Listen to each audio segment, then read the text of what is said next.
aqueles que não me conhecem, eu faço parte da loja Teosófica Liberdade, já tem algum tempo, e a minha busca me fez encontrar aqui na Sociedade Teosófica não só virtudes, mas também valores que são extremamente importantes na existência de uma pessoa. Então, eu tenho uma grande admiração por seus idealizadores, eu tenho uma grande admiração pelas pessoas que trabalham em prol da teosofia. E esse tema é um dos tantos dentro da literatura que desperta uma atenção das pessoas, desperta assim um interesse, porque geralmente as pessoas buscam poder de alguma forma, sob todas as formas. E o poder da mente, ele tem sido estudado por várias fontes de pesquisa científica, religiosa, filosófica. Então, sem querer aqui, não tenho essa pretensão de dar uma aula de história ou de ciência, qualquer coisa nesse sentido, eu trouxe aqui apenas um suporte, uma base literária, para que nós possamos, na próxima palestra, no próximo encontro, nós possamos absorver um pouco desse trabalho que foi feito pelos teósofos do século passado em relação a esse tema. Como tem pessoas que estão vindo aqui pela primeira vez, eu gostaria que, caso não estejam compreendendo, pudessem perguntar. Como diz na nossa introdução, na nossa chamada, no resumo, esta lei da atração universal, ou Sanatana Dharma, está presente em todo o processo de criação e evolução da natureza e do cosmos. Cada ser humano interage com inúmeras forças e um conjunto delas se constitui na formação do pensamento. Para muitos, é um poder que provém da mente ou da própria ação de pensar e que vai além da sua base física ou comunicação entre células cerebrais e os neurônios.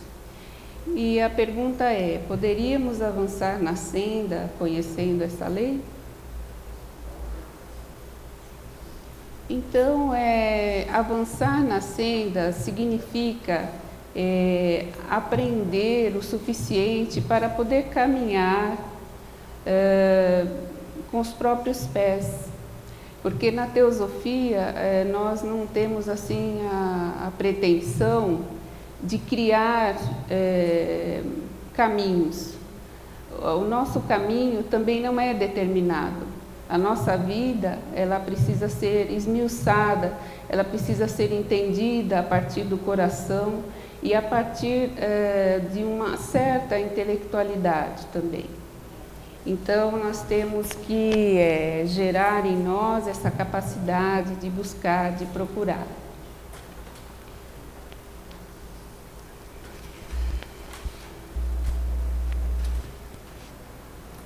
Então, meus irmãos,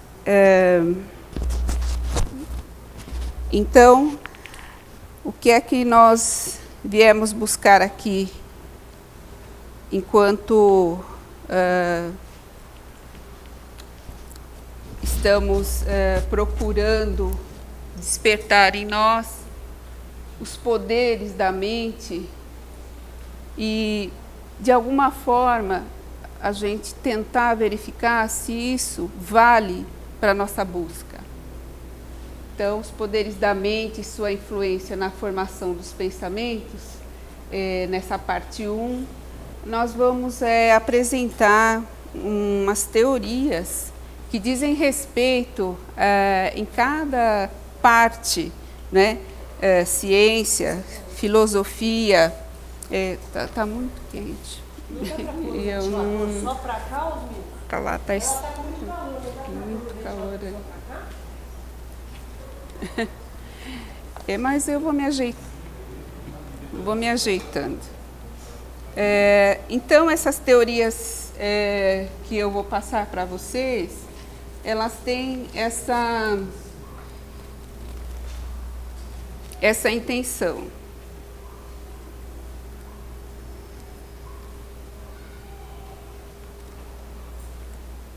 Então, vamos lá.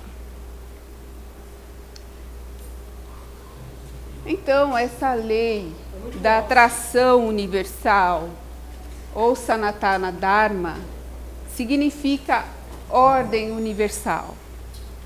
A atração universal não é apenas entre elementos químicos, não é apenas entre pessoas, né?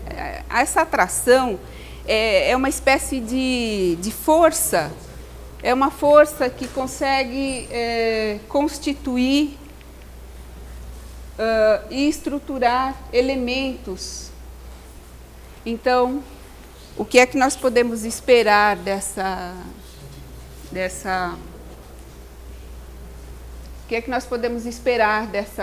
criação, da evolução do cosmos e da natureza? É que cada ser humano interage com essas forças, querendo ou não. Então, os nossos corpos, obrigatoriamente, eles carregam elementos que vão se somar às energias propostas dentro dessa evolução, e esse processo fica cada vez mais intrincado quando, na senda, nós não conseguimos identificar exatamente para que serve cada energia. Então, nós temos aí que muitos pensam que o poder que provém da mente é suficiente para esse relacionamento entre as coisas, entre os corpos, entre as pessoas. Então, decididamente, muita gente acredita que é fácil simplesmente pensar e acontecer algo.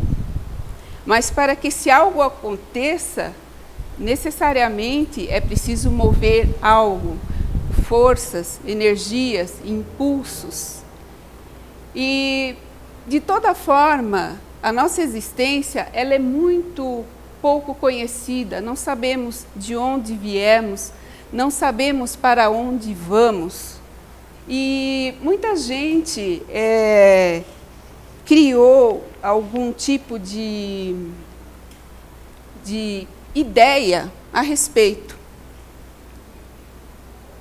Vai além da base física, por exemplo, em termos de filosofia ou religião. Essas bases, elas são propostas por pessoas, por homens e talvez por mulheres, mas alguns influenciaram toda a existência. Exatamente nesse momento que nós estamos, nesse século, o que nós pensamos está, assim, voltado para essas ideias. Então, as nossas células cerebrais, ela tem a sua função, né?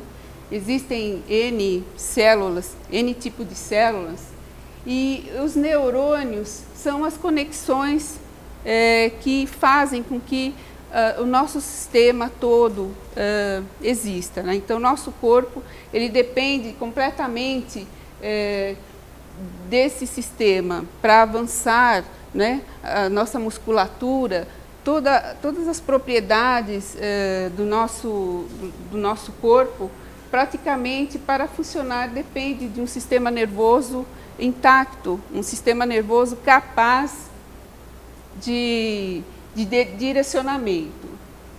Então, dito isso, nós vamos falar um pouco sobre as teorias científicas, né, que são as forças da natureza. Hoje, os físicos falam em pelo menos 4 forças importantes. As teorias filosóficas, dentre elas destaquei a metafísica. As teorias religiosas, destaquei a teologia. E as teorias teosóficas, destaquei a sabedoria antiga. Apenas esse conjunto é apenas para que vocês possam refletir sobre as conexões que serão feitas no próximo encontro. Então, nessas teorias científicas, nós temos as forças ou interações da natureza. Então, os físicos chamam de interações, né? Ou a maioria das pessoas que falam a respeito de poder da mente, essas coisas, falam em força, energia. E então nós temos, dentro desse aspecto, as teorias científicas falam que existe a força gravitacional, existe a força eletromagnética, existe uma força nuclear forte, uma força nuclear fraca. Um pouco mais para frente a gente explica a respeito de cada uma. Antes nós vamos definir sobre o que vem a ser uma força na visão da ciência. Uma força ou interação é uma força fundamental no contexto da física, é um mecanismo pela qual as partículas interagem mutuamente.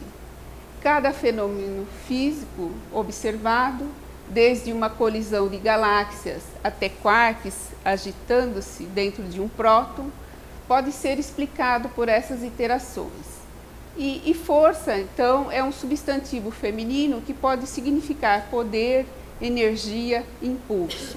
Então, nós vemos a movimentação da força, nós vemos que a força ela nasce de várias formas.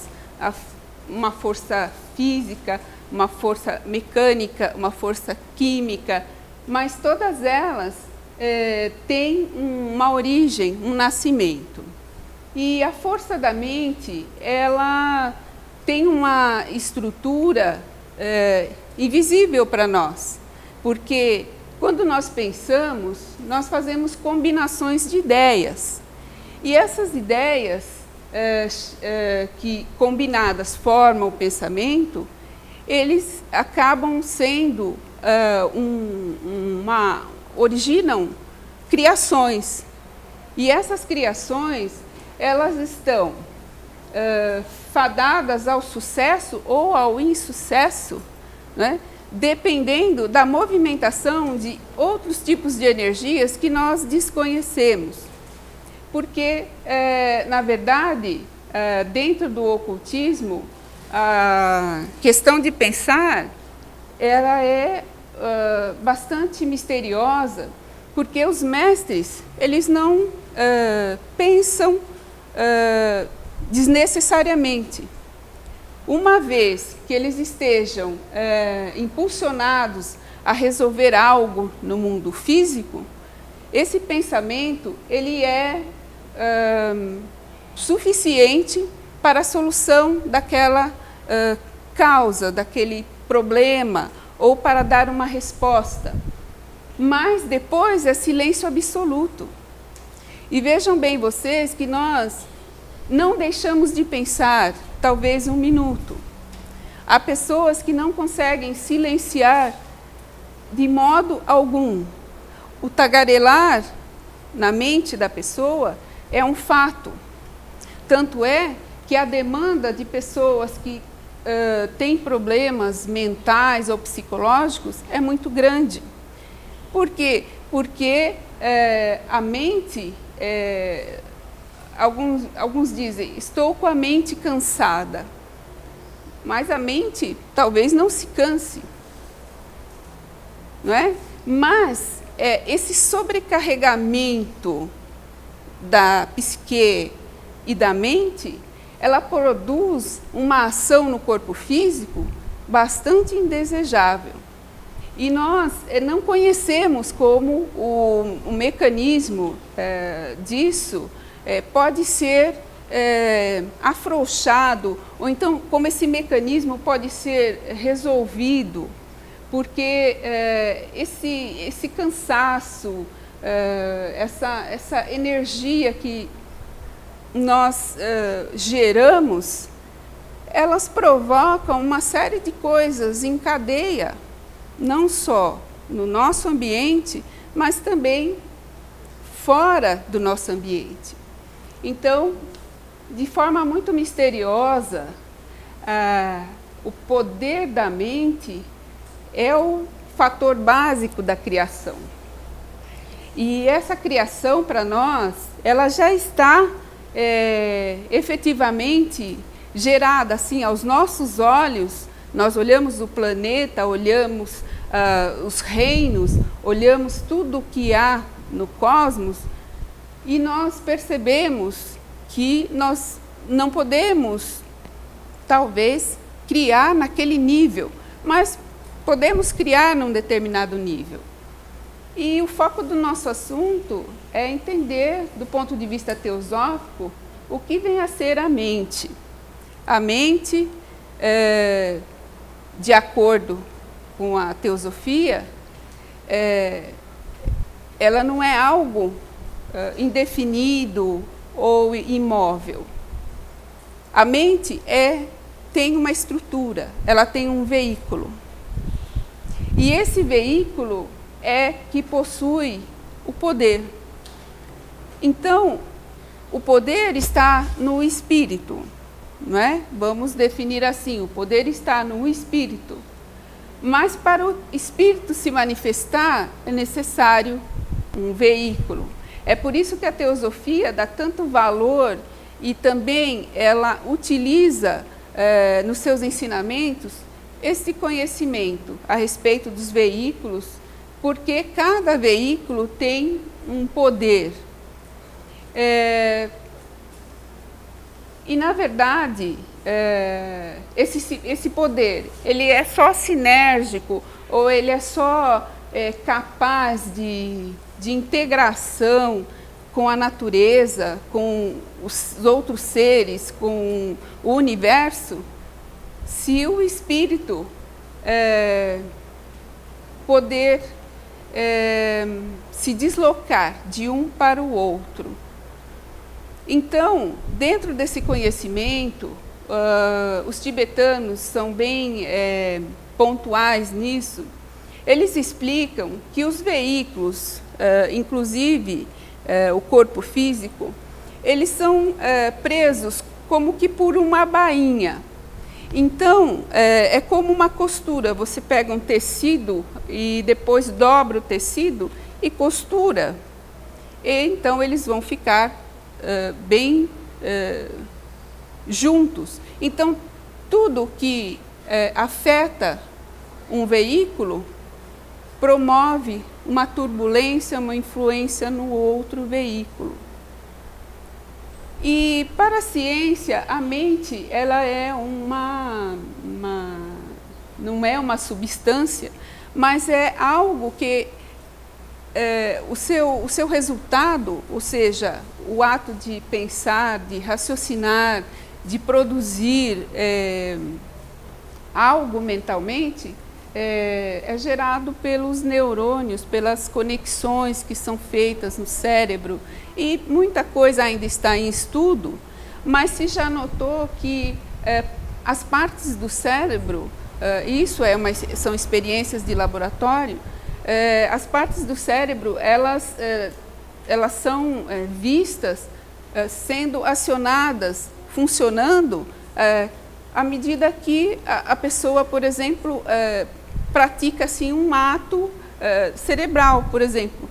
ela está sentindo algo, então determinada área do cérebro é que vai ser ativada. A memória, determinada área é que vai ser ativada e assim por diante. Então, é um pouco complexo do ponto de vista físico e misterioso do ponto de vista psicológico e mental.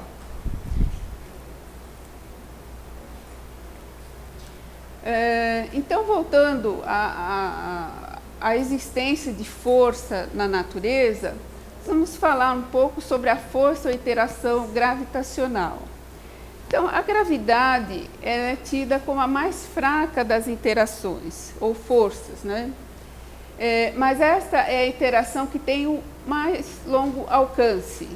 E diferente de outras interações, a gravidade atua universalmente em toda a matéria e energia, devido ao seu longo alcance e da propriedade de depender somente da massa dos objetos, independentemente de sua carga. Né? Então, a gravidade é responsável por fenômenos de larga escala, como galáxias, buracos negros e a hipotética expansão do universo, como também os mais elementares fenômenos astronômicos, como a órbita dos planetas e as experiências do dia a dia com a queda de objetos. Então, Newton trabalhou, né, sobre esse tema e atualmente é o que é aceito a respeito. E depois envolvem outros estudos, né, a teoria da relatividade e outras coisas. Então, o simples fato de podermos fazer uma caminhada está relacionado a uma força, a da gravidade. E sem ela, nós flutuaríamos sem condições de tocarmos compassadamente o solo com nossos pés. Então, sem a gravidade, né, nós não teríamos condições de fazer essas coisas. Então, é um relacionamento que o físico quer entender. E é a força gravitacional que determina nosso peso, que orienta o curso dos rios e a forma como as plantas crescem. E é a força que mantém os planetas em suas órbitas e que possibilita a formação de estrelas através da condensação de poeira cósmica. Então, é uma dessas ações para vocês entenderem. Então, o segundo tipo de força é a força ou interação eletromagnética.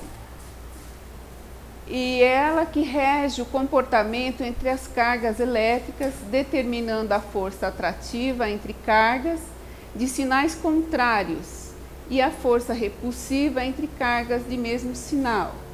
Também é a força responsável pela atração e repulsão entre os polos magnéticos. Né? Então, pois não. Quanto à gravidade, ela é uma energia que puxa para baixo. De onde vem a origem?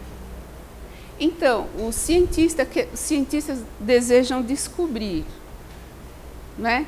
Porque ela é conhecida. E recentemente eles conseguiram captar a força da gravidade entre colisões de galáxias. Foi o que aconteceu de mais recente. Mas a origem eles querem entender. Então, na verdade, é como a eletricidade. A origem não é exatamente conhecida, mas é nomeada e existe para os nossos propósitos, para os propósitos da natureza. Mas a origem não é exatamente conhecida. Mas ela não é uma coisa do centro da Terra? Puxa. Então, é necessário entender, talvez nesse momento, só no que ela resulta. Né? Porque, por exemplo, se você consegue erguer o corpo e se manter em pé, né, é por causa de uma força, uma energia. Mas lá na estação Mir, ninguém consegue ficar só de pé, flutua por conta, né, da falta, da ausência de oxigênio, melhor, não de oxigênio, mas ausência, né, dessa gravidade. Então, dentro da literatura teosófica é interessante, porque quando um yogi consegue fazer aqueles... dentro dessa ciência do yoga, alguém consegue erguer o corpo assim, flutuando, né?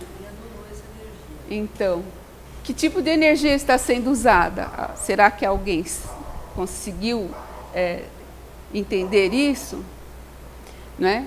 Também nem foi estudado exatamente o fenômeno, mas segundo Annie Besant, se provoca, né, só através porque eles têm as técnicas, né, mas a principal é mudar a parte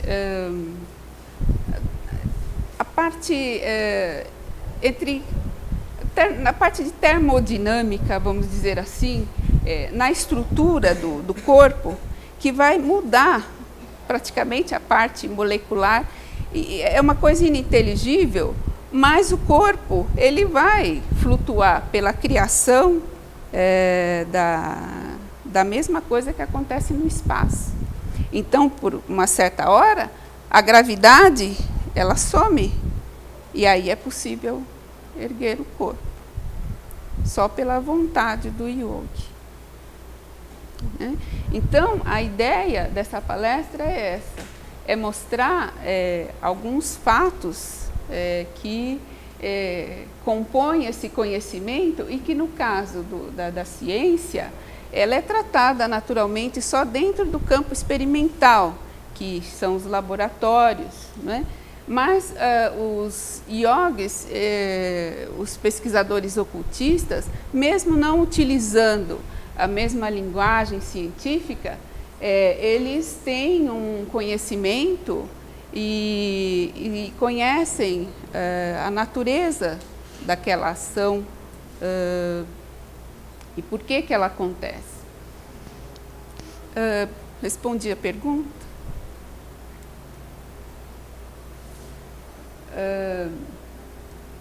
Então, mas não é só isso. A força eletromagnética é a responsável pela geração da luz, a luz que nós conhecemos, que é uma onda eletromagnética, assim como as demais formas de radiação eletromagnética, como os raios X e raios gama, que passam por nós e, né, nem notamos, né? Mas nós sabemos da sua utilização, por exemplo, como os raios X, né? Os raios gama.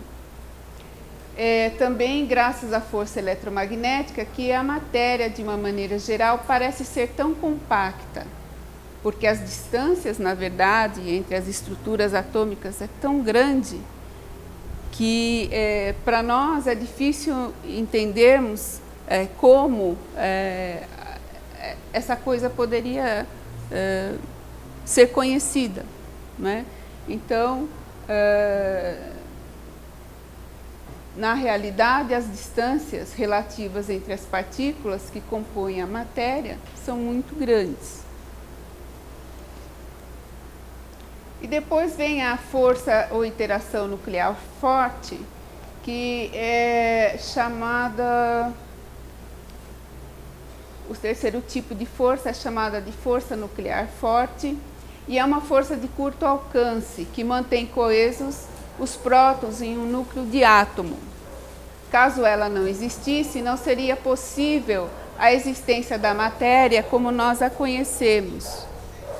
Isto porque a força eletromagnética promoveria a dispersão dos prótons do núcleo e jamais teríamos os agrupamentos de prótons, elétrons e nêutrons, que caracterizam os diferentes tipos de elementos químicos.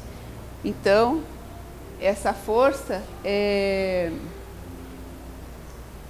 o equilíbrio entre a força nuclear forte e a eletromagnética nos núcleos de átomos pode ser rompido, favorecendo essa última de maneira a provocar a desintegração do núcleo. Então, acho que vocês já ouviram falar da bomba atômica, fissão nuclear, né?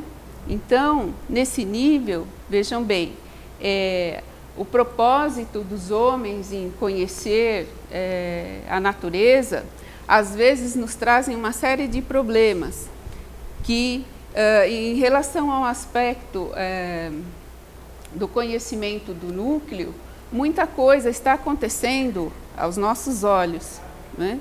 Então, todo o material radioativo, eles estão em tanques enormes, né? Enterrados, e não se sabe como dispersar esse material, né? Então, a preocupação da humanidade em relação a esse conhecimento é algo extremamente difícil para nós, né? De acompanharmos tudo e sem ver, nós não vemos a solução no fim do túnel, né? Porque o homem, ele consegue conhecer, mas ele não sabe exatamente quais são as consequências certas, né, dos seus atos.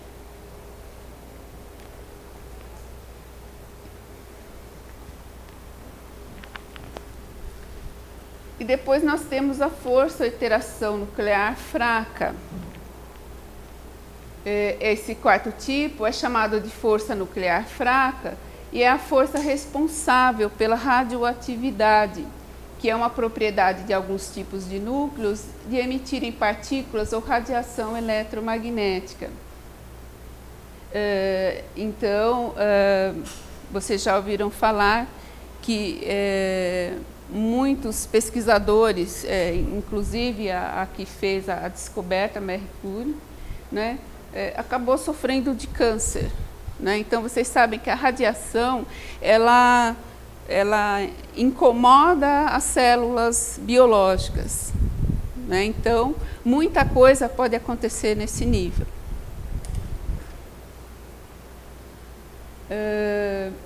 Mas já se conseguiu uma teoria bem-sucedida que unifica a força eletromagnética, a força nuclear fraca e a força nuclear forte. Essa teoria é conhecida como modelo padrão.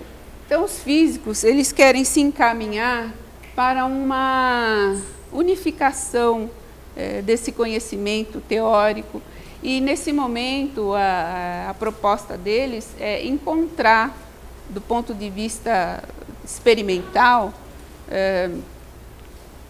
assim, as verdades, né, as provas, né, da existência dessas condições e criar uma teoria unificada, de entender como que se origina tudo. Do ponto de vista teosófico, se diz que, dentro dos estudos de química oculta, e mesmo citando o Livro dos Espíritos, quando se pergunta sobre a criação do universo, da natureza, não me lembro qual deles responde. O princípio é muito simples, mas não dá mais detalhes. E os estudos clarividentes mostram que realmente há uma partícula elementar que faz com que todas as coisas neste planeta, do ponto de vista material, sejam criados, que é o átomo físico ultérrimo. Acho que vocês já viram, sob a forma de coração. Ele tem um formato de coração, ele pulsa e as suas forças, né, suas linhas de forças eletromagnéticas, elas têm uma direção no sentido horário e outra partícula no têm um sentido anti-horário. Eles têm o mesmo formato, mas o sentido da onda de energia são diferentes. Pois não. Átomo, físico, ultérrimo. O térrimo é de último.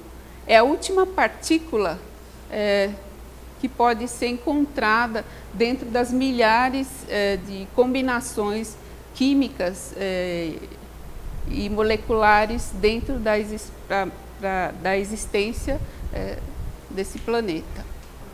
Né? Então, Um átomo elementar. oi? Um átomo elementar, mais ou menos isso seria? Não, é o átomo que dá origem aos átomos, a parte subatômica e a parte atômica, ele dá origem. É uma Né? partícula da origem. É uma partícula que dá, vamos dizer assim, não é a existência, uma existência direta. Né?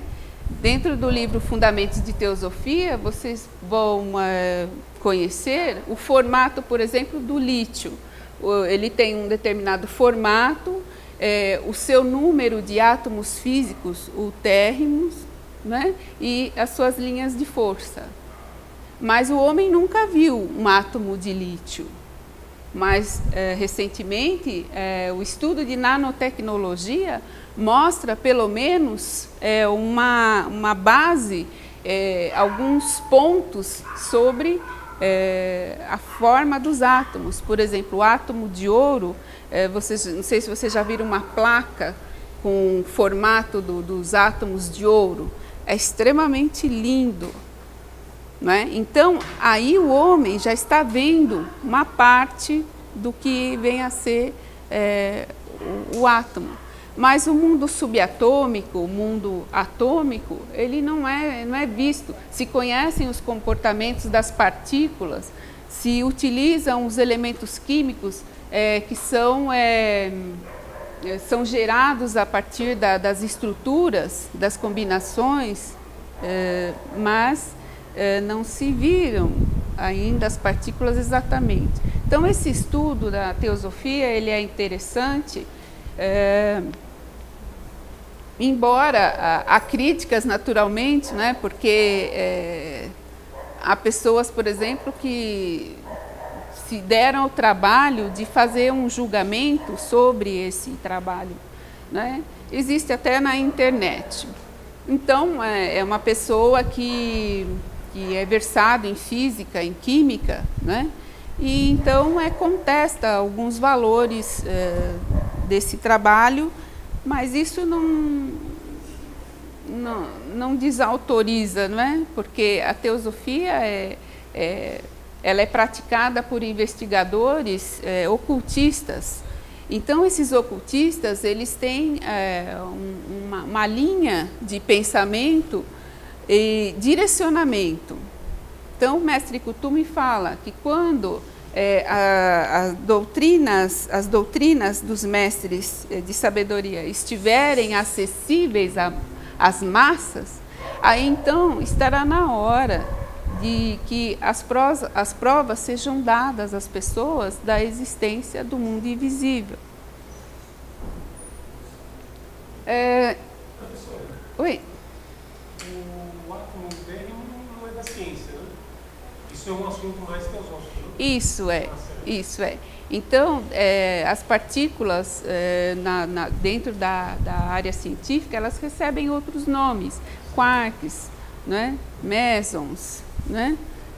Bósons. Então, são enumeradas determinadas partículas relacionadas à força fraca, e a força nuclear fraca e a força nuclear forte. Né? Então, essas quatro forças fundamentais que constituem tudo o que há nesse planeta e fora dele. Mas eles querem e desejam descobrir mais, porque eles acham que existem mais informação a respeito. Então,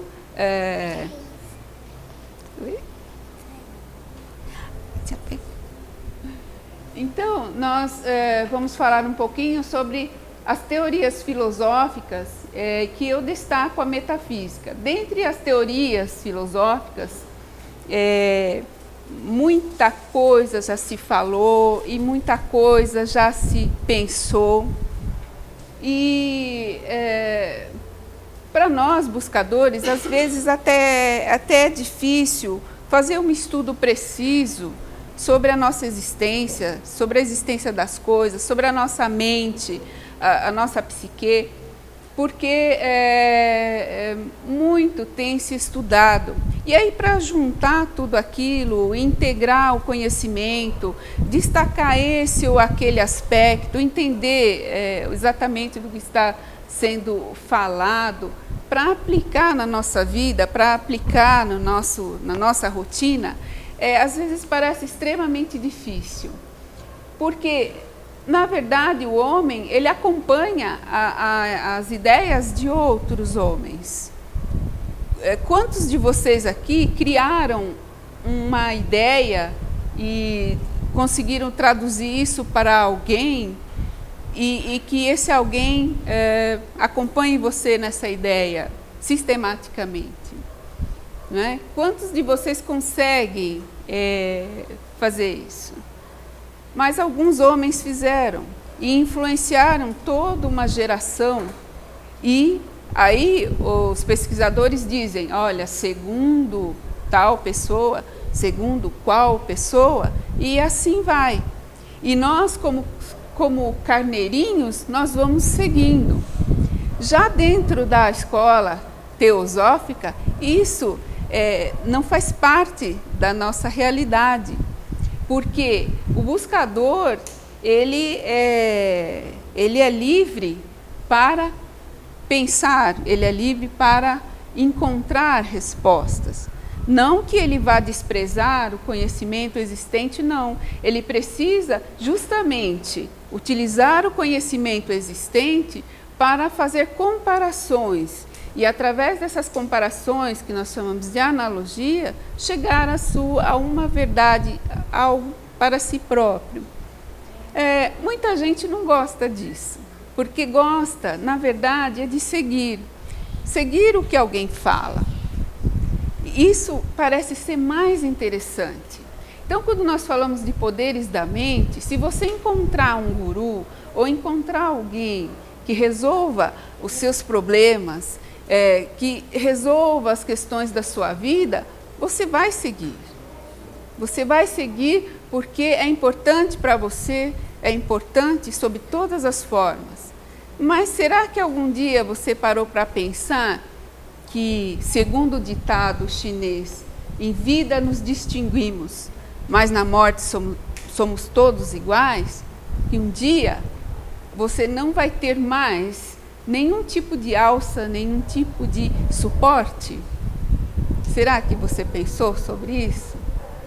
E quando nós não temos mais nada à nossa volta, como segundo se diz, que nós fazemos a passagem sozinhos, né? Talvez alguém venha até nos receber, mas isso seja depois, né?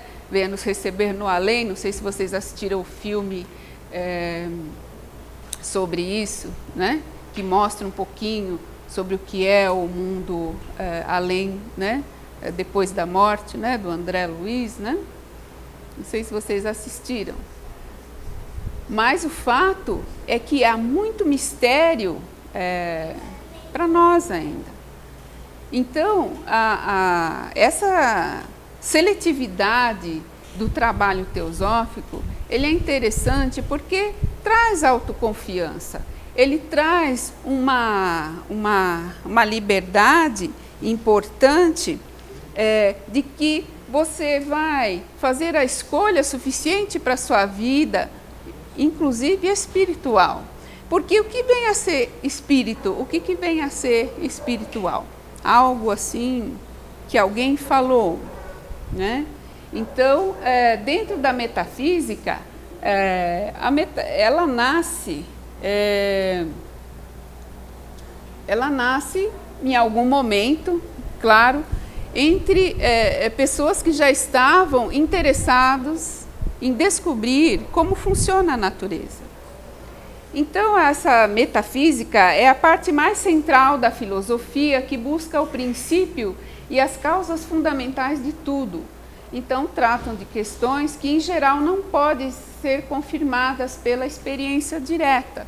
E o que vem a ser experiência direta para cada um? Né? Então, eu disse aqui, no início, não sabemos de onde viemos. Ah, mas alguém pode responder, eu sei, eu nasci, né, do útero da minha mãe, e ficar por aí. Não é? Então, não é uma resposta filosófica, ela é uma resposta científica. Não é? E quando nós fazemos essa pergunta, geralmente nós estamos remetendo a esse aspecto filosófico da existência, de querer saber a nossa natureza, querer conhecer a natureza dos outros, conhecer a natureza do planeta, saber a origem do Sol, da Lua e tudo mais. Né? Então, estamos procurando. E principalmente saber a origem dos nossos sofrimentos, das nossas contradições, dos nossos sofrimentos internos e os sofrimentos que nós provocamos uns aos outros. Né? Então, o que é o homem, na verdade, para construir e destruir a natureza? Né? Então, estamos procurando. Você não tem como confirmar, por exemplo, determinadas teorias. Mas por que a teosofia ela investiga e diz que quando você achou que você encontrou uma verdade, foi através de uma experiência direta. Mas que experiência direta foi essa? Que aspecto teve? É uma inspiração? Uma revelação? O que é exatamente ter uma experiência direta? Dentro da metafísica, nesse momento atual, né, porque a metafísica ela mudou um pouco a sua definição ao longo do tempo. Né? Dentro da metafísica, essas questões não podem ser confirmadas pela experiência direta. Então, meta quer dizer além. E metafísica, além da física. Porque ela teve uma origem. E foi exatamente, ela foi nomeada, ela foi batizada, essa palavra metafísica, por Andrônico de Rhodes, no século I a.C., porque ele, ao organizar a coleção de obras de Aristóteles, né, ele entendeu que tudo que transcende a física, né, não faz parte daquele conjunto de conhecimento, obviamente, e que diz respeito a um outro aspecto do conhecimento. Né? Então, o Aristóteles ele examinou a natureza em geral, postulando a ideia de Deus como substância fundamental. A obra de Aristóteles, ela não digo imensa, mas ela tem há que ter um certo tempo, né, para estudar e entender, porque ele já não repete a filosofia platônica. Ele já não repete. Ele pensa por si mesmo e vários aspectos ele já coloca como algo um pouquinho diferente, um pouquinho dentro daquilo que ele buscou, que ele achou. Então, a base foi Platão. E Platão pensava, de 427 a.C. a 347 a.C., Platão dizia que a filosofia é a única ciência capaz de atingir o verdadeiro conhecimento. Até então, aí, a filosofia era o único. Né? Então, aqueles pensadores da antiguidade, incluindo as doutrinas que aparecem em um ponto ou outro da doutrina secreta, são citações, existem citações e exemplos e trabalhos e comentários, né, baseadas nessas filosofias. Né? Então, Platão trazia então as ideias puras, a verdade, a beleza, o bem e a justiça, que são coisas sutis, né? Coisas extremamente sutis. Então, os filósofos da Idade Moderna, como Immanuel Kant, 1724 a 1804, diz que o domínio da razão e rigor científico podem recriar a metafísica. Né? Então, porque até então ela cai, então, não em desuso, mas a orientação foi um pouco mudada. Então, Immanuel Kant diz que o domínio da razão e rigor científico podem recriar a metafísica. E Auguste Comte, 1798 a 1857, coloca a metafísica como uma ciência superada. Então, nesse período, esse pensador, ele coloca a metafísica como uma ciência superada e ele pensa outra ideia, que é o positivismo. Então, essa filosofia, esse aspecto da filosofia dentro do positivismo, é que as bases estão nos dados da experiência como a única verdadeira. E os fundamentos são a ciência, a organização técnica e industrial, o método científico seria o único válido para se chegar ao conhecimento. E então muda a orientação. Vejam vocês que talvez eu esteja cansando vocês com essas informações, mas o fato é que, quando alguém adentra a um salão de estudo das lojas teosóficas, ele pretende encontrar algo. Esse algo não está muito bem especificado na sua mente. Geralmente, ele é trazido com a intenção de descobrir mais soluções do que qualquer coisa. Ele precisa de soluções. Existe muita coisa dentro do seu próprio coração, muitas ideias, talvez equivocadas, talvez que ele não quisesse mais se ater a elas e precisa de ideias novas. Então, quem conhece a teosofia se sente um pouco mais à vontade para discutir, compartilhar, né? E esse propósito de servir a humanidade, de alguma forma, está na vida desses pensadores. E esses pensadores direcionam praticamente as ações, né, em algum momento, em algum período da existência, né, da nossa existência. Então, vejam bem, nessa última parte que eu coloquei aqui, como vocês enxergam? Ciência, organização técnica industrial, o método científico, o que é isso? O que significa isso para vocês? Tudo que está aí, a nossa vida praticamente depende de toda essa criação, vamos dizer assim, dessa sociedade, né? Que não é uma sociedade pouco inteligente, muito pelo contrário, é uma sociedade de pessoas inteligentes, mas a nossa sensibilidade ela vai diminuindo à medida que nós vamos percebendo que as nossas necessidades são tantas que nós não conseguimos tudo o que queremos.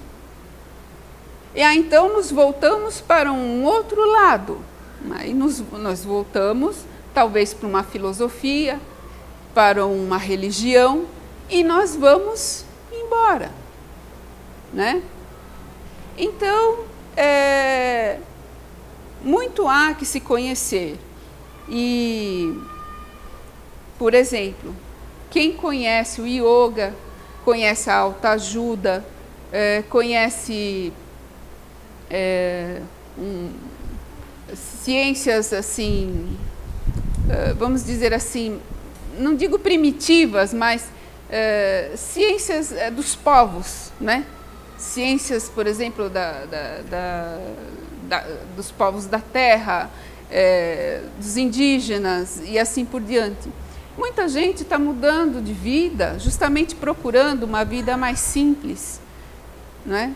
Não assim corroída pela intenção de se manter sempre atrás do dinheiro, atrás do poder, atrás de posições assim, em relação às profissões e assim por diante.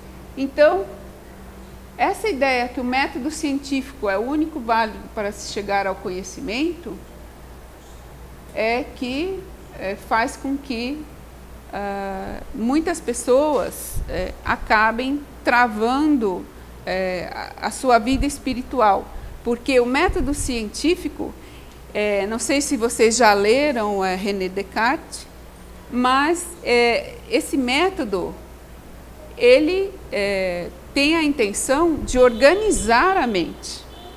É a minha opinião. Há pessoas que acham que não, absolutamente. E René Descartes as suas teorias foram levadas para a área de administração e são ainda utilizadas. Porque a forma, são os passos que você dá para chegar a algum objetivo. E o método científico, ele não pretende, por exemplo, abarcar a questão do espírito, porque o espírito ele é algo mais dentro do padrão religioso, não é? Então, esses homens, vendo a humanidade, pelo menos dentro do seu próprio ambiente, do seu país, não é? Viu que era necessário colocar uma ideia, né? Mais de uma ideia. Então essas pessoas, elas são como que faróis, né? Então quem quer a segue. Pois não. Eles quiseram separar do material e do espiritual. Então, embora eu tenha entendido que René Descartes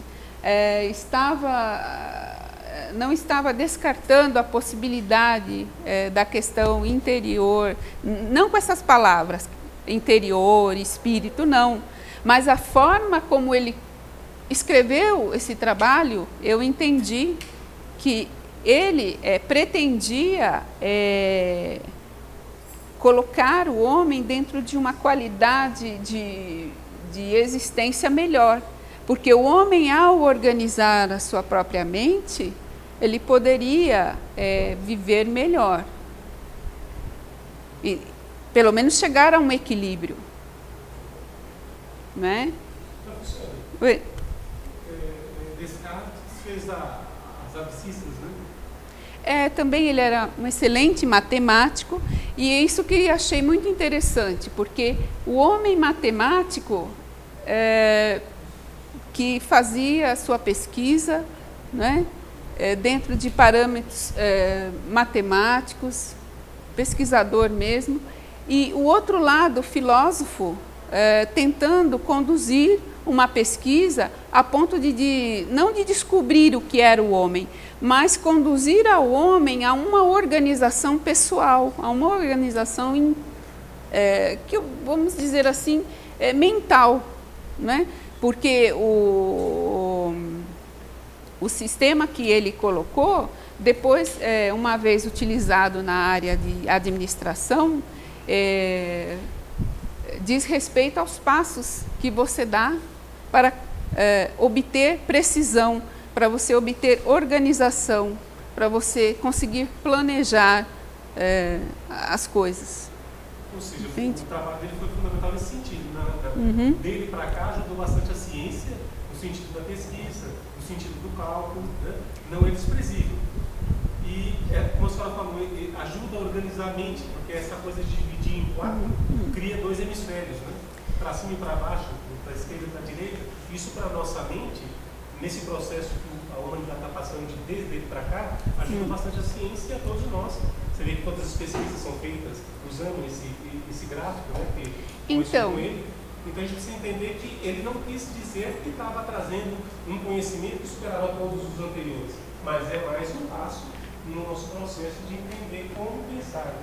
Né? Seria nesse sentido que a gente tem que entender René. Não, o método cartesiano, inclusive, é muito utilizado na área de produção, né? Claro que existem outras pesquisas matemáticas e outras ferramentas mais utilizadas nesse momento. Mas o método, esse método cartesiano, ele é utilizado na matemática para encontrar um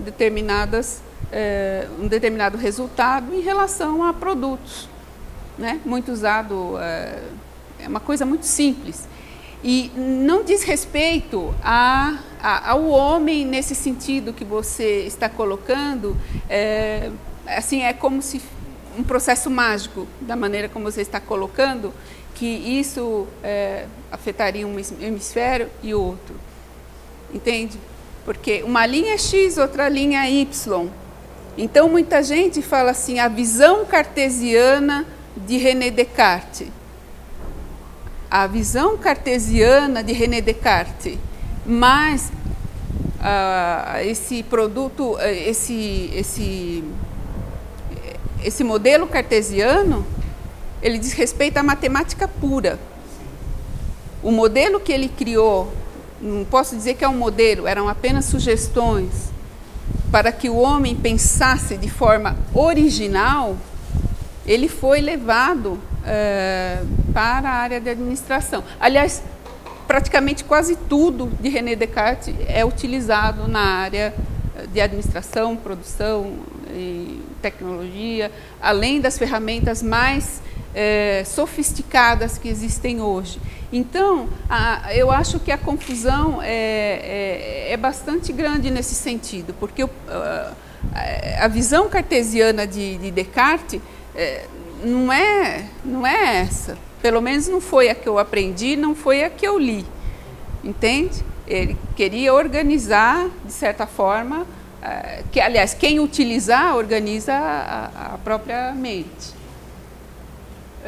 Então, dentro ainda do positivismo, as reflexões ou juízos que não podem ser comprovados pelo método científico, como os postulados da metafísica, não levam ao conhecimento e não têm valor.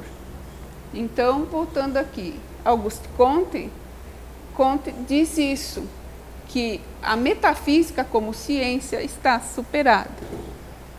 Né? Então, quem quer, segue. Há muitos filósofos atualmente que trabalham sobre o tema, sobre a metafísica. Né? E então, por último, Martin Heidegger, 1889 a 1976. Ele faz uma revisão da metafísica e diz que ela confunde o estudo do ser, o verdadeiro objeto da filosofia, com outros temas, como a ideia, a natureza e a razão. Então, aqui, esse filósofo, ele já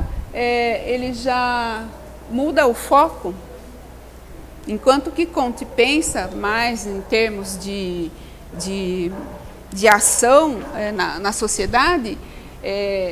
Este filósofo, ele traz o foco para o ser, para o homem, e coloca como objeto da filosofia. Mas muito, muito antes dele, não é? Muito antes de Platão também, os filósofos, eles procuravam descobrir algo a respeito do homem. Eles precisavam entender algo a respeito da humanidade, das questões internas e externas, né? Porque os homens, eles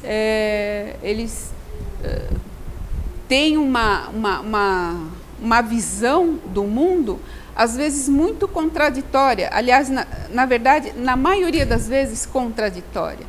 Ou então, ao mesmo tempo que eles desejam algo, eles desejam outro de maneira oposta àquilo que eles desejam, não se encaixa, não harmoniza, né? Então eles precisam,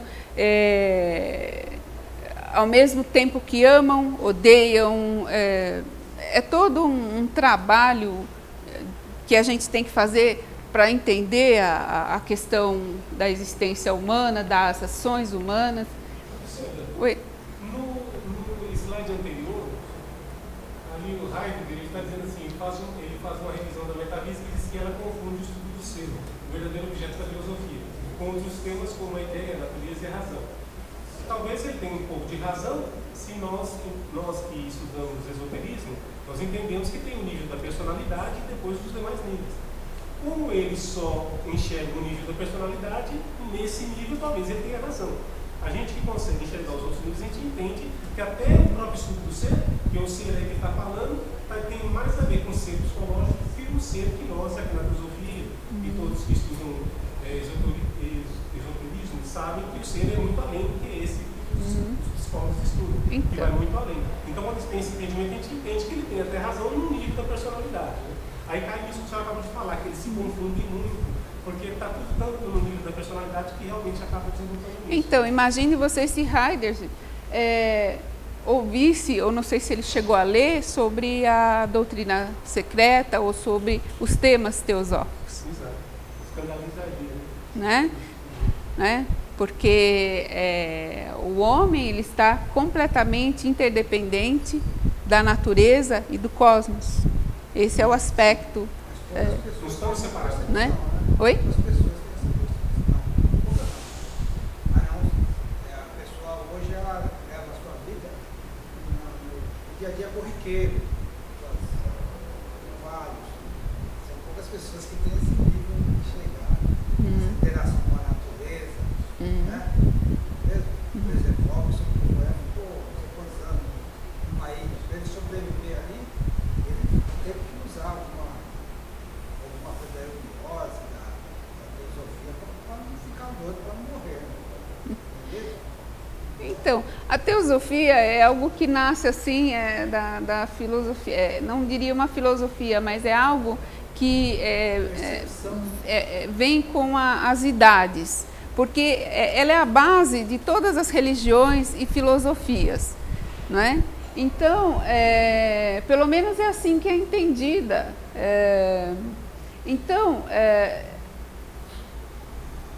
Vamos então passar para as teorias religiosas, que eu só destaquei a teologia, né? Então, na Idade Média, a metafísica ela confunde-se com a teologia. Então, na Idade Média, vocês que estudaram um pouco nos colégios, sabem um pouco sobre esse período, os acontecimentos, a força, tudo que foi expressado nesse período teve um impacto muito grande nos séculos seguintes. E a luta, talvez, para haver uma correção de rumos. Então, Santo Tomás de Aquino, 1227 a 1274, ele estuda a causa primeira. E como a causa primeira é Deus, ele é o objeto da metafísica. Né? Então, aí confunde. Então, as coisas já se misturaram um pouco. Né? Teologia e filosofia. E aí, na Idade Moderna, a experiência passa a ser extremamente valorizada e a metafísica deixa de ser considerada a base do conhecimento filosófico. Né? E por quê? Avanço tecnológico, avanço na área da ciência, né? O homem ele começa a perceber que essa questão do poder, né? Não só o poder político, que já existe desde há muito, mas o poder através daquilo que se produz, né? E a imposição sobre a sociedade das suas ideias, dos seus desejos. Então, essa metafísica, como era no início, que eu coloquei, onde Andrônico de Rhodes colocou, tinha um outro aspecto. Então, chegando no nosso século, a metafísica, não sei se você tiver a oportunidade de ler, os pesquisadores escreverem a respeito, as temáticas, às vezes você não entende aonde ele quer chegar, né? Então, você começa a ler e você tenta trazer para você o entendimento da opinião dele. Mas só depois de muito tempo, talvez, é que você consegue, né? Então, essas experiências, elas vão mudando a base da nossa mente, que são as ideias, e, consequentemente, os nossos pensamentos.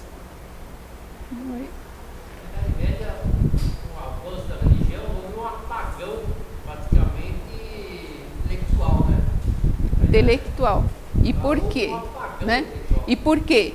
O avanço do poder sobre a sociedade dentro dos interesses, vamos dizer assim, religiosos e tudo mais, né? Então, à medida que o homem vai sendo, vamos dizer assim, impactado por ideias de qualquer gênero, a maioria tende a seguir a ideia. Ele segue a ideia e ele começa a não conseguir pensar por si mesmo. E aqueles que ousam fazer isso, né, às vezes, na maioria das vezes, dependendo do sistema da sociedade naquele momento, do grau de liberdade que as pessoas têm, elas não podem fazer isso, a não ser internamente. Elas são obrigadas a se comportarem como os outros querem. Vejam só a Coreia do Norte. Você é obrigado a passar frente a estátuas e fazer reverência. Você anda pela rua, mas você não pode olhar para determinado lugar. Esse, talvez, não digo talvez, é só um exemplo, mas existem inúmeras coisas que tolhem o homem e tolhem a sua capacidade de pensar. E nas escolas, né? Não sei se vocês conhecem aquela música do Pink Floyd, que expõe a criança como se, coloca a criança como se ela fosse mais um tijolo no muro. Né? Isso. Então, o professor martela a cabeça dele com os ensinamentos, e o que aquela criança sai? Sai como da escola? Sai um pensador? Sai alguém que seja capaz de ajudar a humanidade em algum sentido? O que é que aquela criança vai se tornar? Mas esse é só um outro exemplo, porque existem inúmeros problemas em relação a esse desenvolvimento interno, a esse desenvolvimento das ideias e a capacidade de pensar.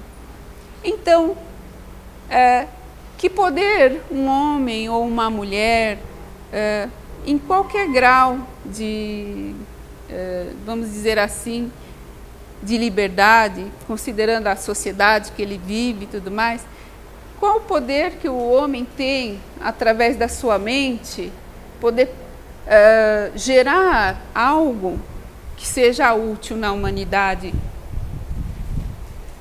Será que tudo que nós temos em mãos e que nós utilizamos seja realmente útil?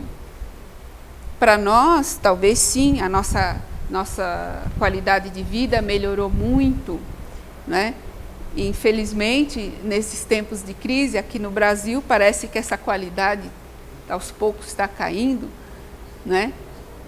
Como nós vamos resolver, eu não sei, mas eu sei que esse é um aspecto muito importante na vida das pessoas.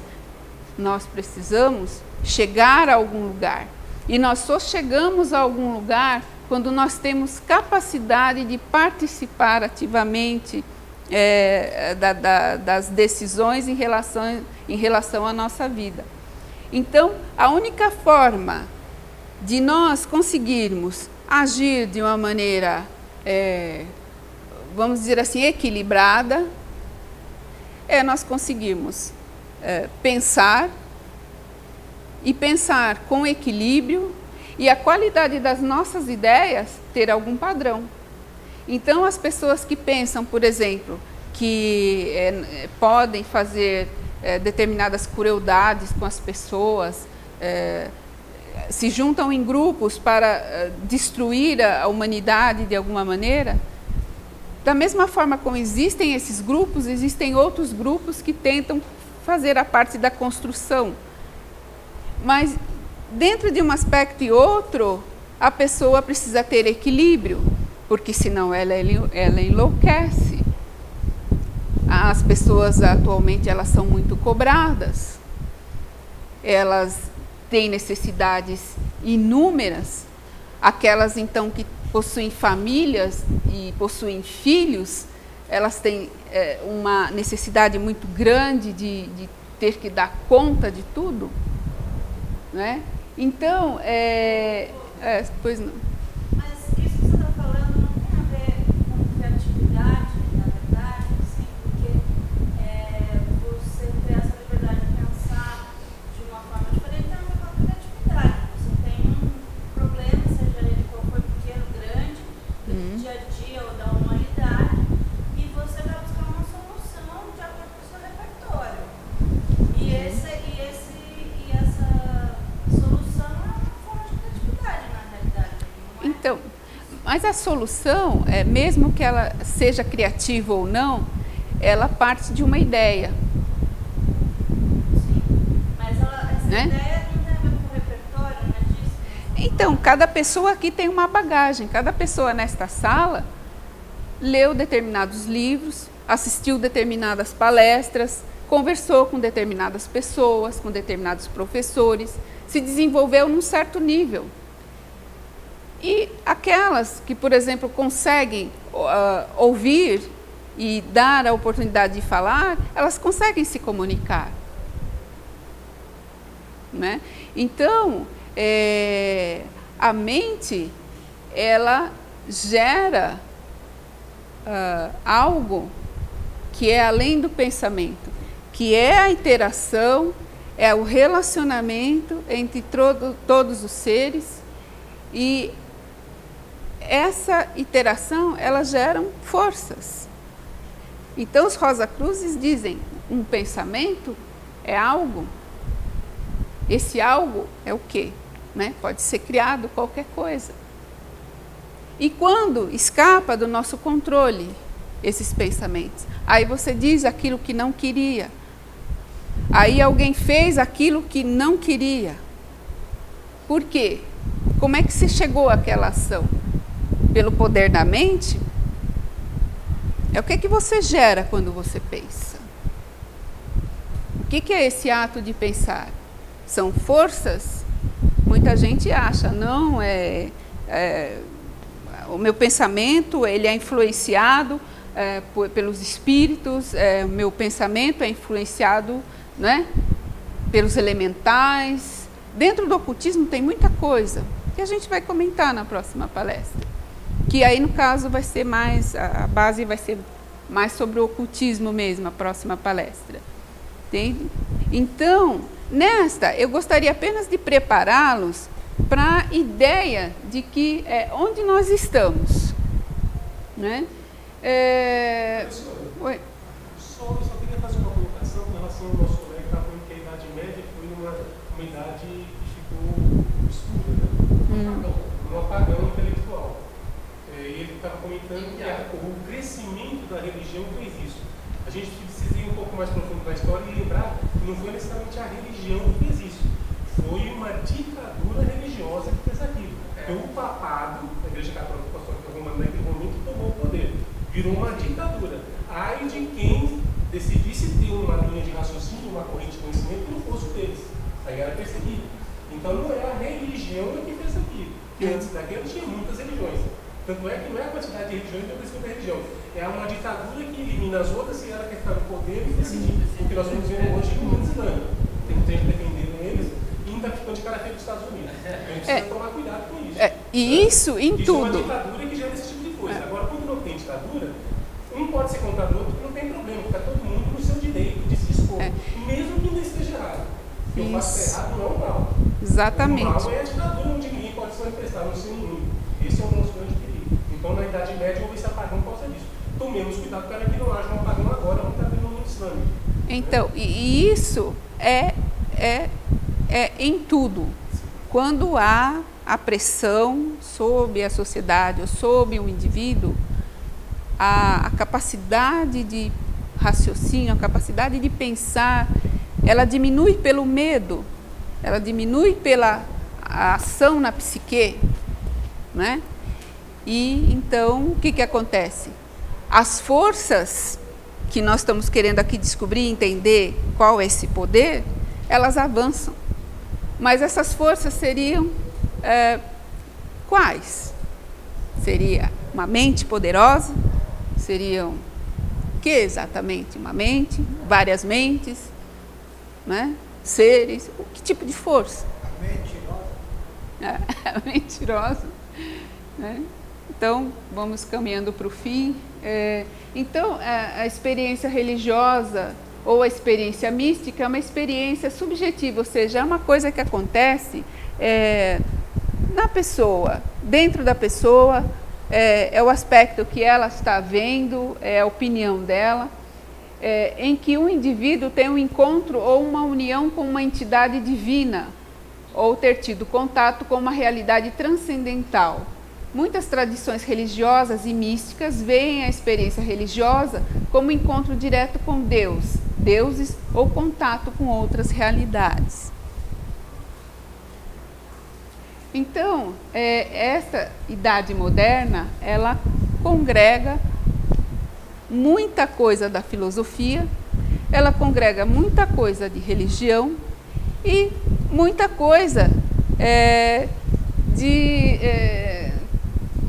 conhecimentos advindos, por exemplo, do Oriente.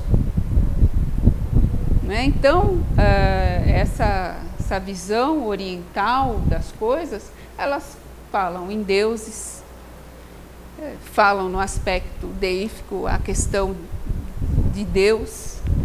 Elas falam sobre o homem, exatamente o que ele poderia ser no seu aspecto físico, mental e psicológico. Né? Então, essas outras realidades são marcantes atualmente. E muitas pessoas, à medida que foram conhecendo, saíram para buscar essas realidades. Então, pode ser, claro, que não tenham conseguido preencher a pessoa naquilo que ela precisava. Né? Mas quem procura o ocultismo, ele tem um interesse. Ele quer entender como funcionam as coisas no aspecto espiritual, como funcionam as coisas nesse campo da psique e da mente. Então, nós talvez não devêssemos falar em teorias teosóficas, mas quem já deu uma pincelada na doutrina secreta, leu muita coisa. E essas coisas pode ser que sejam bastante estranhas, né? Porque parece que se falam com uma certeza, né, desses conhecimentos. E eu sei que quando eu adentrei no grupo, né, na loja, conversando com os membros, né, eles já tinham algo formatado.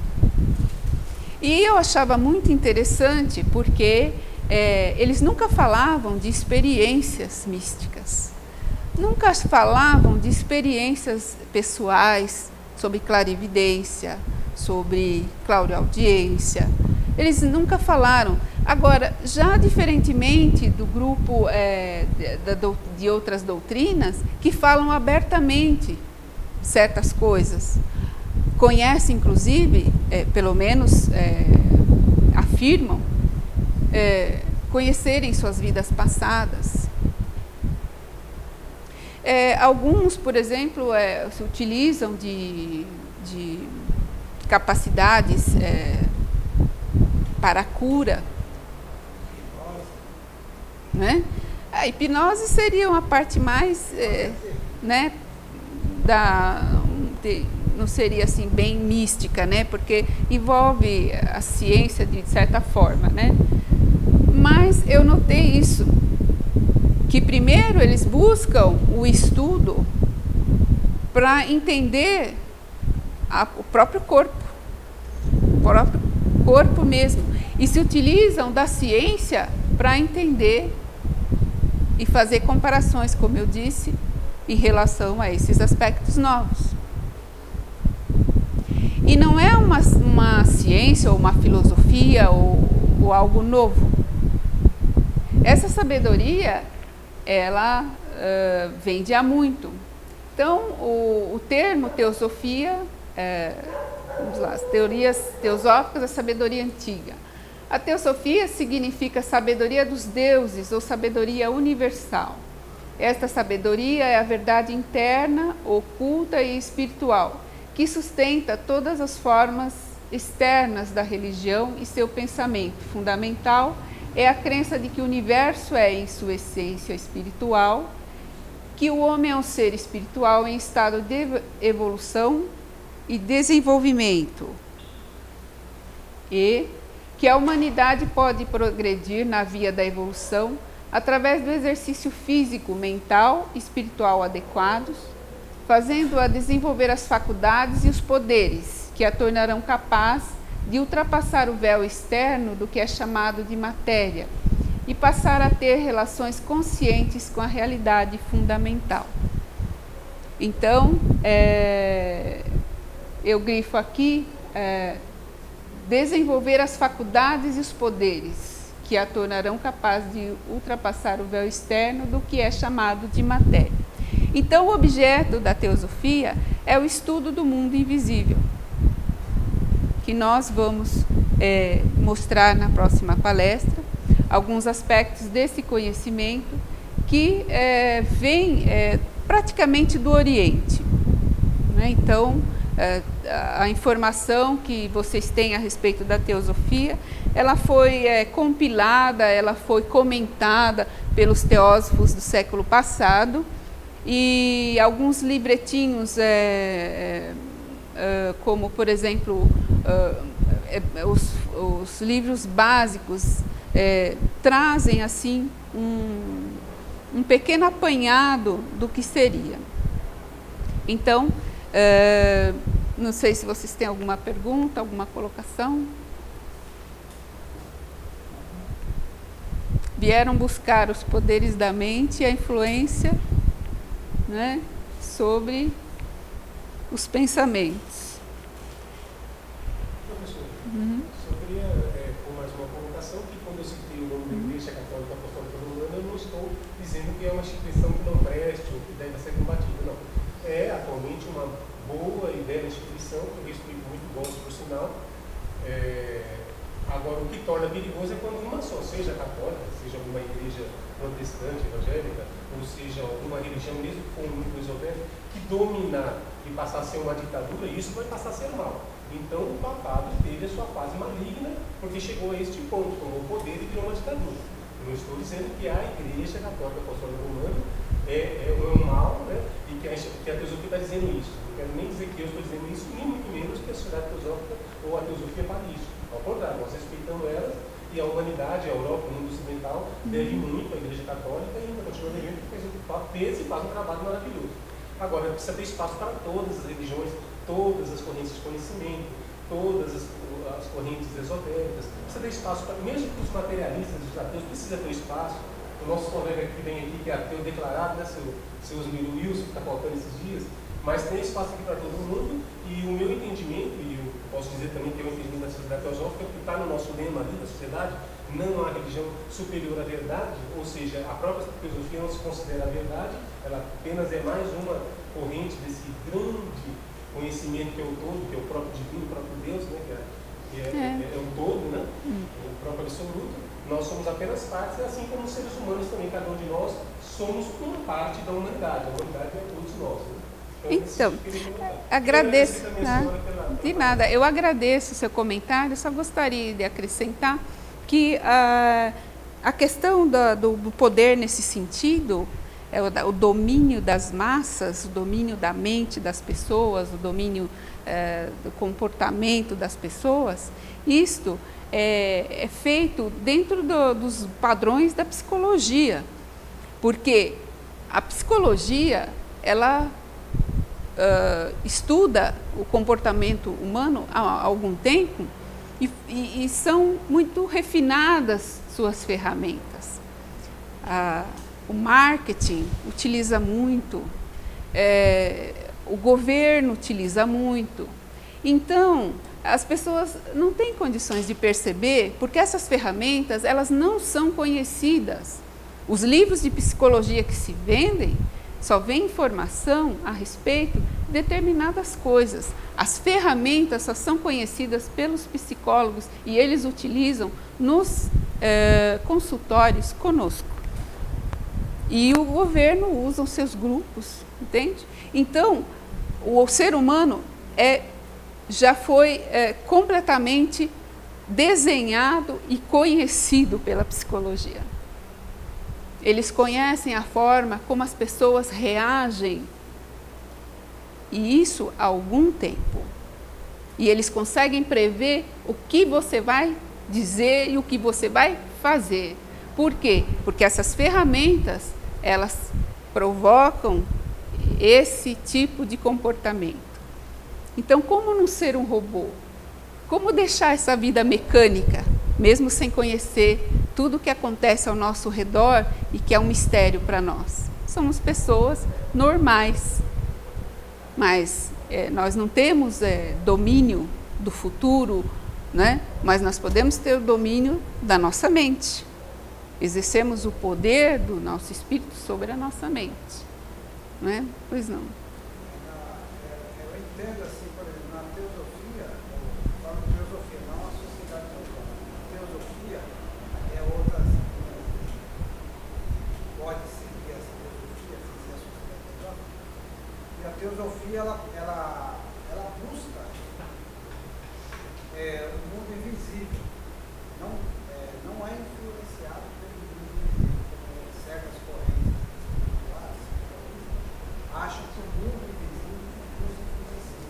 Eu entendo que a teosofia, ela investiga, porque sofre essa influência de espíritos, essas coisas, que faz o consciente coletivo e essa confusão. E a teosofia é baseada mais no trabalho. Na próxima palestra, nós vamos abordar justamente esse aspecto. Como a teosofia, o conhecimento teosófico, né, trabalha esse aspecto visível e invisível. Porque realmente ela pode não manifestar nas lojas, mas esse conhecimento, ele tem uma utilidade e muito grande. Não que eu venha a mostrar isso para vocês de maneira profunda, porque esse é um aspecto extremamente importante do desenvolvimento do espírito, espiritual, né? O que nós vamos fazer são algumas analogias, por exemplo, mostrar como uma rede de neurônios se parece com uma rede de galáxias fotografadas, né? Elas têm o mesmo aspecto, assim, mesmo aspecto, vamos dizer assim, desenho.